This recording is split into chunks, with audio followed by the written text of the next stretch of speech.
Hi everybody, Jesse here, and it's now January, and I'm in Arizona. I'm here for this month to do a project at my cousin's backyard. I'm going to do a permaculture project in a garden back there, and teaching my little nephew. But first I've got to do some research into this environment, the Arizona desert environment. I haven't worked in this environment before, so I'm visiting a few places to see how other people are growing food and doing permaculture related things here. So today I'm at my friend Diane's house. She's in West Phoenix, and she's got a nice little garden back here and a really awesome desert appropriate landscape. So I want to give you a little tour around and show you what she's doing. I got these online. They're called soft pots, and they're better than a clay pot because what these do is they allow air to circulate in and out and into the soil.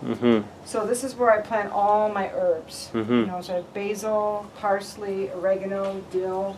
You know, and they do really, really well. I think one year, didn't I have tomatoes? Or I had lettuce. I had lettuce in here. So if you got a small patio or whatever, these are the best, along with the pallets. You can do a pallet on a patio. What the air actually does too is it prunes the roots, so it doesn't get root bound. Because as soon as the roots hit the air, they prune themselves instead of just coiling around the inside of a pot. Right. Yeah. So Yeah, I they look really happy. I got these. They're called soft pots, and I got them online. So. And I won't put my herbs in anything else. So I didn't have another one for my garlic because it was taken by my gourd that died. So but here's my garlic. And garlic is easy. Take a bulb, stick it in the ground, you'll have garlic the next year. Done. Just put these buckets out right here. And I just collect as much rainwater as I can, and then I use it for my watering. And then I have these, what were these called? Oasis pots. And we just make sure that they're full, and just through osmosis basically it knows when the ground is too dry, and we'll water the plants. So if you don't know what an Oya is, it's a unglazed, like a terracotta pot underground, so it seeps through the edge of the pot into the ground. Right. And here I have eggplants. And the covering on here, they're called water walls. Look at those yummy eggplants look at that in eggplant. there. Ooh. Look at that. Yum! And then when I do with the eggplant, oh gosh, I've pickled them, you know. Good in stir fries. Stir fries, yep. So what are these water wall things? They're just water walls. It's for when it gets too cold. We're kind of like in an outlying area, so we have tendency for frost. So this keeps the plants warm at night and insulates them. Okay. You know? So it kind of gives like a greenhouse effect. Cool. And then look, I got babies coming up here. These are desert wildflowers. Hi, babies. They're coming up. And then this is just rosemary. Rosemary is really a good desert plant. They'll just do their own thing. We don't even water them anymore unless it's really bad. They're beloved by bees right now. Yeah.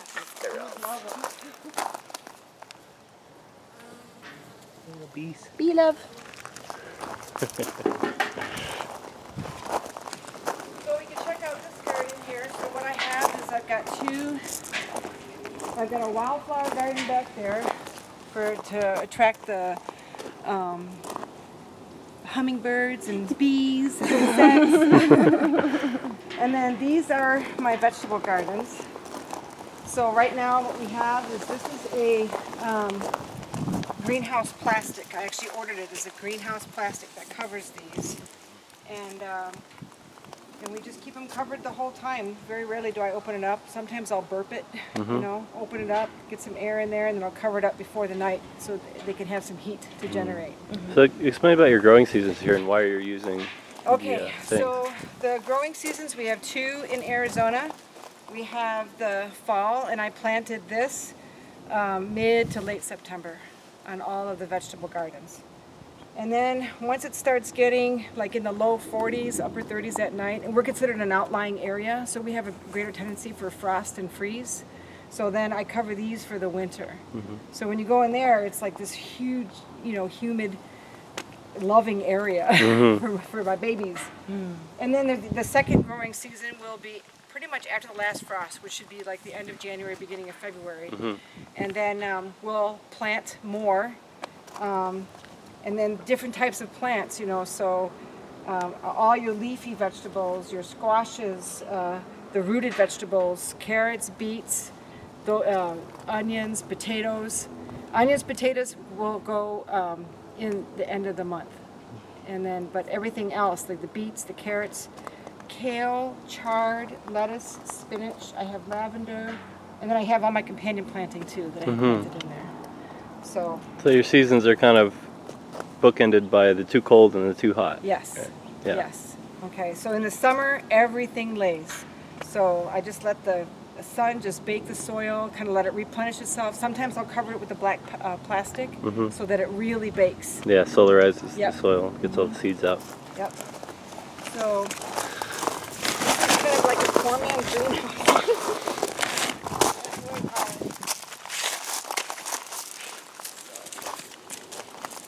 I have tomatoes. So we're just going to take a look at what it looks like here.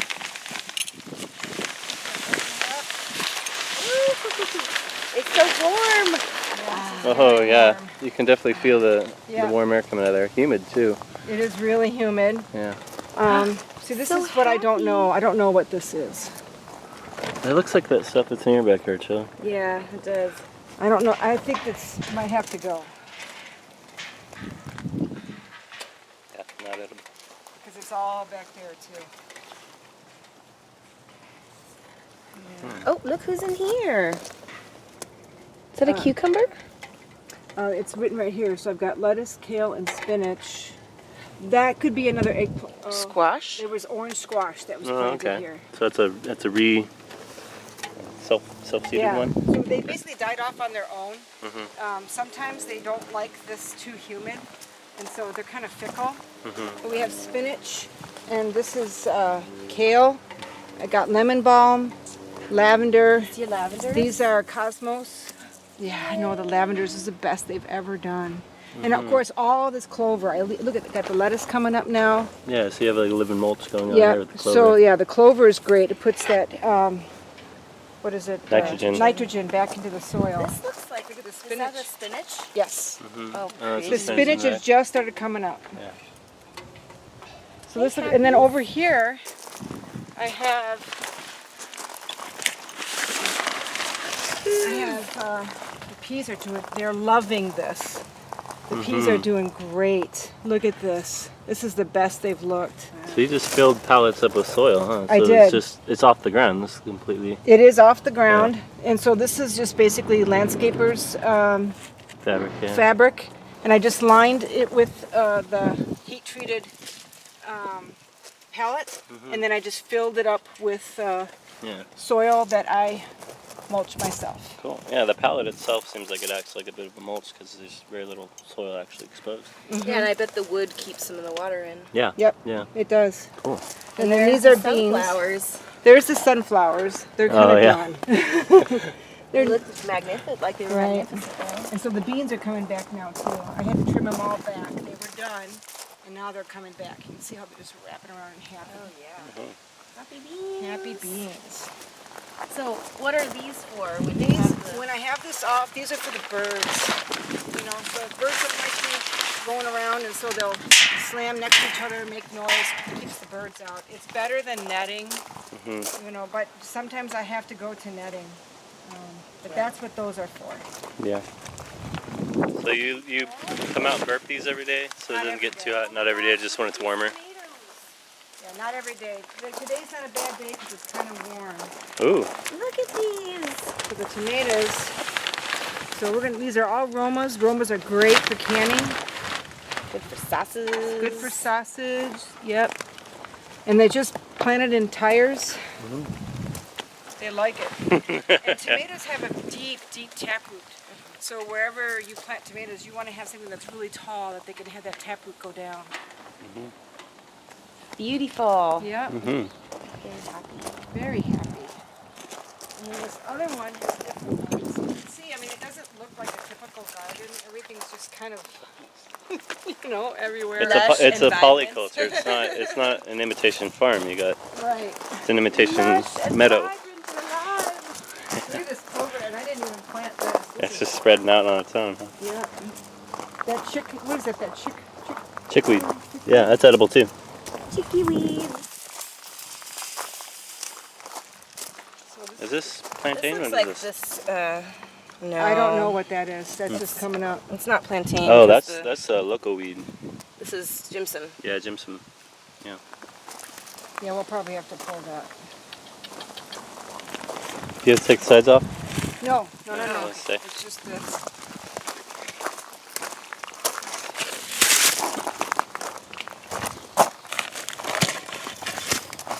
Yeah, so when it's nice like today, I like to burp them a little bit, but then I'll cover it back up before it gets dark so that they have time to get warm again.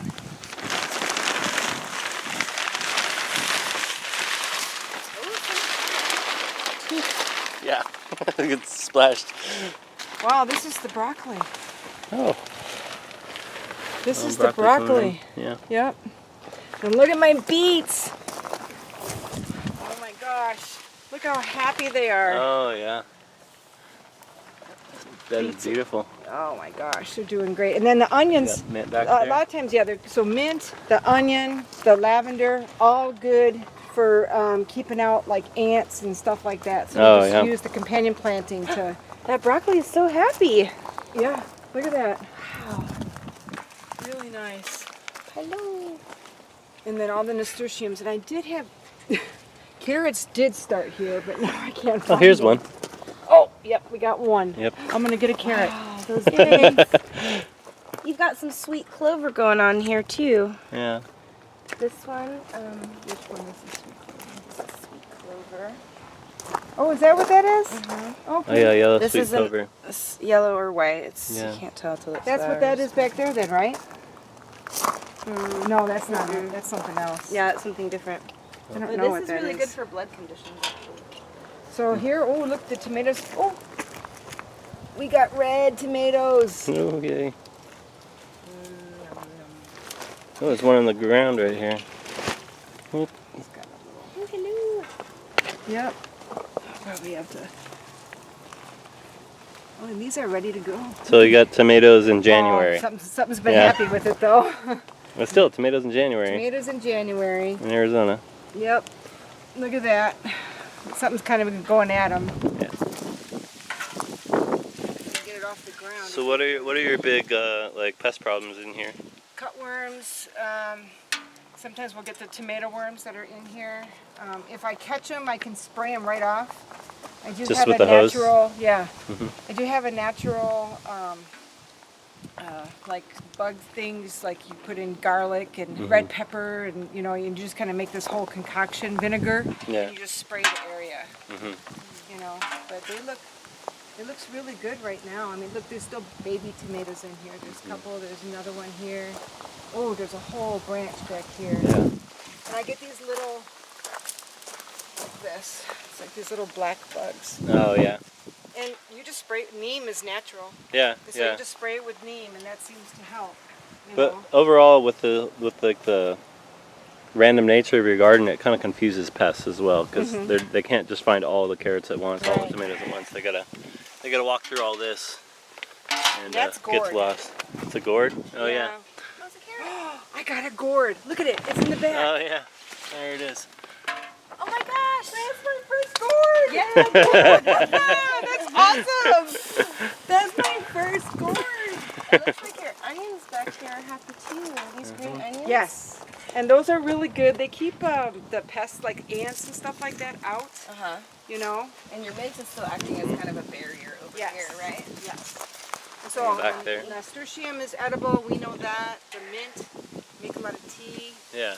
And what I do is this is just bags filled with straw, and then just with the burlap sack, and this insulates the garden. Did you know this is garlic? You plant this? Yes. It's so yummy. Just Yeah. the races themselves. Yeah. The greens are so good Yeah. too. And they all went to seed, so that it might be more prolific later. Yum. Oh, yeah. You know. Yummy. So I'm really glad with the tomatoes though. And all these nasturtiums are delicious and edible as well. Yep. So what did I plant? There's supposed to be a pea back here too, but that might be gone. And then, what else? Oh, carrot. And there was like a cooking sage that I planted, but I don't see that. And that's really good for pest control too, is the cooking sage. You can actually see the layering. So to turn it, I just shovel from the bottom up, and then it gets watered along with everything else. Oh, okay. The key It's on is to timer, keep it moist, yeah. especially out here in Arizona. Right. And we stop at the local coffee shops and we pick up the coffee grounds and we throw that in there. So it makes for a nice, you can see how rich the soil is. And Oh yeah, it's come out the bottom. Yep, look at how nice and Oh, dark yeah. that is. It smells like coffee. Yep. That's really nice. Her little baby is so happy.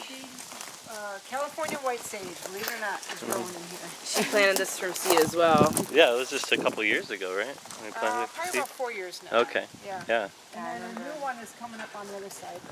Little Wow. baby. I believe so. And look at all this mint that is like on the other side. Yep. Yeah. Well, we had a Greenhouse plastic. conversation. You cannot take over the garden. You have to go that way. Yeah. Like, okay. This is a baby tree, Tony. Oh yeah. Oh, you want to pull that? Yeah. You don't want a mesquite in your garden? No. So, I was talking to Jesse about how you planted these mesquite trees. from Yeah, seed. tell me about the rest I of your did. beautiful backyard here. Yeah. So This is a basically, baby mesquite. yeah. Basically, all the trees, all the mesquites that are here were planted from seed. The only original trees that we have are this bottle right here, and then the jacaranda in the back. Okay. How All long the ago rest- did you plant these mesquites? 20 years maybe? Oh, it's 20 15, years. 20 Okay. years, yeah. Oh, and look, the pigeons are right there at the bottom of it too. Yep. So, Yeah, massive mesquites when now. we got this backyard, there was nothing here but dirt. So we've done all of this. Yeah, it was just all dirt. And then these cactus, we saved these. They were this big when I got them. That's all they were. They were that big. And now they just love it. Do they fruit? Yep, we Yeah. have a blossom, beautiful yeah. white blossoms. You can see the little tips on them. And we tried to keep it as like desert landscaping as possible. So you have Arizona yellow bells, got honeysuckle, Texas sage, Bird of paradise. Mexican bird of paradise and Arizona bird of paradise that came up on its own back there. And then desert willow, mesquite, and Brittle then, bush. Of course, this brittle bush, and this is coda. It's a medicinal tea, Mm. and it grows like a weed on the Navajo. And do you irrigate any of this at all? We do, Okay. but it's on a timer. I was just telling Dave, I said, it'd be so cool if we could invent a sensor that goes in the ground, and the water would only come on when it's too dry. Yeah, I have those. Yeah, I think that would be cool. Yeah. Tell us about our nice present that happened up here. Oh yes, so there, yeah, as you can see the carnage that's left. So in the winter, we get Cooper's hawk, red-tailed hawk, Harris hawk, prairie falcon, kestrel. So we have a lot of raptors that come in here. We have owls too. So we have a bird feeder, and so then he comes along, and that's a pigeon up there that he got. And he just picks it off and has dinner. And this one was the Cooper's hawk. Okay. That was the Coopers. So this area is kind of cool. I'm thinking So you've got habitat back here for the local raptors, which is we do. pretty awesome. They want to choose your And we have backyard. bunnies that come back here, so that's what all the fencing and stuff is for. Because of Chompy, we've named him Chompy. Yes. So and then back here, so this tree was hit badly by a deep freeze. So she hasn't blossomed ever since, but she's still got green, but she doesn't flower anymore. Is this nesting material? Yes, this is nesting material for the birds. Oh, So, yep. So it's they just can- like wool or cotton Yep. or something. and they're using it. I've seen them in their nests. Awesome. Nice little fleecy liner. And look at those on. Look at your trees doing good. Oh. There was Looks a like nest there's right a nest here last here. year. Yeah, it was, they're ones with the long beaks. I think they're phoenix or something. Yeah. And then here I just got wildflower. You can see the clover starting to come in. That right there is gourd. I'm trying it out. Oh, on the wall? Yeah, right here. That's their grapes. Oh, the neighbor's grapes. Yeah. Get some of those too. So, yep. So by the time I'm gone for the summer, planting is done. We can just let the gardens rest. But we're getting, these are called, I think they're bluebells. Look at that. Look at this proud cosmos. This little Bluebell there. flower. And these are Cosmos. cosmos, yeah. This one's so tall and proud. Yeah. Oh. These you can eat too. Little like lily patch. Yeah. Yep, edible greens right there. And then this is something, this is poppy, I think. And I don't know what this is, but it came up like crazy. It's good ground cover, it works. Yeah. Everything else seems to be happy around it. And this is brittle bush. And this is some kind of wild vining thing that Chris Trask gave me, and then, yeah, it's just going nuts. Look The at bees like it. The little pods. Yep. The bees love it. Look at this. I've never seen clover like this before. Or whatever. It's a ground cover. But with that red Oh, striping? Yeah, I don't know. It's really It's got to pretty. be a form of clover. Yeah. It's really pretty. Cool. So that's my yard. Wow. Thank you very much for showing us around this beautiful place. Yeah, thank you. Happy planting.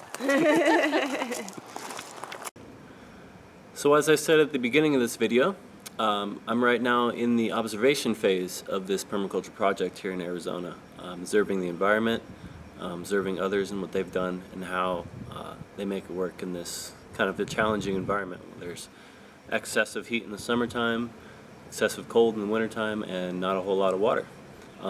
And so I wanted to go over some observations I made from this video about what Diane is doing in her backyard.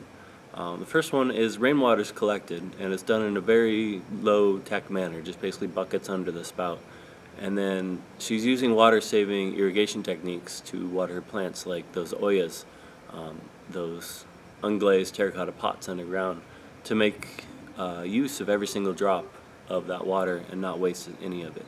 Very important when you don't have a lot of water naturally occurring in your environment. Also, drought-tolerant bushes like rosemary and the other native plants that she's put in, those are providing an abundant food source for the beneficial insects as well as the natural wildlife, the birds. And they don't need excess irrigation, so she can have a nice, beautiful backyard without having to water a whole lot because she's using appropriate plants and perennials for that purpose. As for the annual vegetables, this is a challenging environment to grow annual vegetables because they prefer a much more moist environment, not so much temperature extremes. So there's actually 2 growing seasons here, kind of bookended by short periods of frost and short periods of excess heat in the summertime. And so she's using greenhouse plastic in the wintertime to protect those delicate annuals from those temperature extremes. It's also helping to retain moisture inside those beds, keep it a nice humid environment, which is what annuals really need when they're germinating from seed or young and they're not so hardy. When we opened up those greenhouse plastic, just a waft of warm, moist air came out, creating kind of a artificial little climate inside this dry desert climate. Even in the wintertime when it's cold, it's quite dry, which will just pull moisture out of the ground. And something that she didn't mention in the video, but in the summertime when it's getting there's a lot of excess heat, she actually uses shade cloth in place of that plastic. So it's kind of doing the same thing in the summer, regulating that temperature extreme, lowering the temperature down, which also helps to prevent excess moisture loss, excess evaporation. And then as for how she's growing her vegetables in her garden, all the annuals are intermixed and planted in the beds along with the companion plants. All these annuals are grown in a polyculture instead of in monoculture rows like you might see traditionally in a garden. What this is doing, it's a diverse, it's a non-orderly environment. This is going to confuse the pest insects, so they can't just go find all of the plant that they need to eat. They've got to travel through all those other plants. It's harder for them to take out your whole crop of tomatoes because they can't find the tomatoes as easily.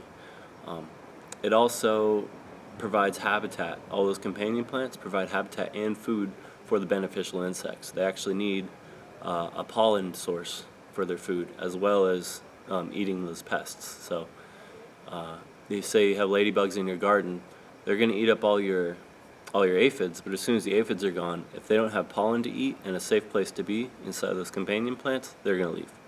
So it's really important to have those plants in the environment. And then as well, aromatic plants like mint and onions and garlic, those are used to help deter pests like ants from wanting to come into the garden. They don't like the smell of those. You plant them around the borders and intermix them with your other plants, and that'll help keep those pests out.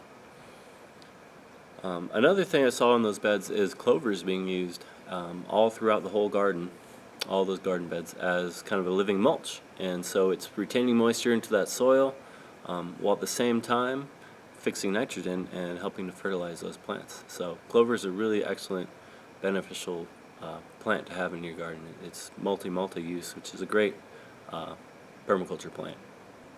And another thing that Diane is doing to help grow her vegetables in this environment is she's composting. The soil here in the Phoenix area, a lot of it's called caliche, very hard packed, a lot of salt in it. Annual plants don't want to grow in that soil, and so she's been composting over the years and adding that organic matter to the soil so to make it possible to grow these more delicate plants. She's making use of surplus waste streams, which is great. She's going out to the local coffee shops, getting their coffee grounds, and composting those. That's another permaculture principle. Is there's no such thing as waste, and you can collect these surpluses and use them, put them into your system, and help you out. And then with a lot of the plants in her backyard, including all those big, beautiful mesquite trees, those are all planted from seed. In an environment like this, planting from seed is very beneficial because it allows that initial taproot to survive. If you're transplanting from a pot, oftentimes that taproot is broken, and the plant doesn't have that. That taproot goes down into the soil, down to the water table, and that way the plants can have water throughout the dry season because it's underground and they can reach it. Planting from seed allows you to have that. It makes for much more resilient plants. They'll survive those temperature swings more than a transplanted tree would. And another thing I observed in her backyard is there's lots of food for the native wildlife, the birds and the insects, all those flowering plants she has around, all those perennials, the flowering bushes, the fruiting cactus, the wildflowers. This is drawing all that local wildlife into her backyard, tons of birds there. And they provide pest control services. Those birds are going to eat some of the bugs that are going to eat the plants, eat the annuals.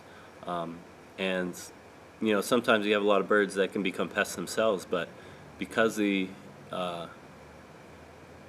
environment is so healthy, she's actually drawing raptors into her backyard. The raptors are actually feeding in her backyard with that pigeon that's up in the tree, and that's actually a regular occurrence there. That's a really good sign of a healthy ecosystem when you have these keystone predator species around, because they won't exist without a good functioning ecosystem. So that's a really good sign. She's doing that, and you know, the raptors are providing this service of helping to keep these birds from becoming a pest themselves, but she's also using other measures, those shiny pie pans and CDs kind of bang together and shine and deter the birds from getting near her annual beds. That's another demonstration of another permaculture principle of having multiple elements serve a single function. So, you know, if the raptors aren't around, those pie pans will help keep the birds away. Multiple elements to serve this one function makes a more resilient system. And then one last thing I noticed throughout her backyard is that there's resident weeds and other plants are coming in on their own, and for the most part she's just letting them be and observing how they interact with the system. They're allowed to find their niche within the system and add to the diversity, add to the resilience of it. She doesn't just come out and rip out a weed until she's observed it and seeing that it's causing a problem, like, you know, such as in her annual beds, there was that nightshade growing. That's a really vigorous plant. It wouldn't be a problem if it was outside the annual bed, but inside the annual bed it's going to prevent some of the other plants that she wants to grow from growing, so remove it out of there. But for the most part, you know, there's natural weeds. That clover in her wildflower bed, she didn't know what it was, but it just showed up, and plants will do that. The birds will carry in seeds. It's another service they provide, and a lot of that stuff's edible, and a lot of that stuff is beneficial in ways that we don't understand. So we can just let it be and observe and learn from it. So thank you for watching this video. I hope you join me the rest of this month in the future videos as I learn more about this Arizona desert environment and move into doing this project. And thank you for watching. If you'd like to support my videos and what I'm doing, you can always become a patron. Go out to patreon.com/JesseGrimes. Make a donation per video. You can follow me on Instagram at OneHeartFire. Check out OneHeartFire.org. And as always, subscribe to the videos, give me a like, share it on social media. Thank you very much.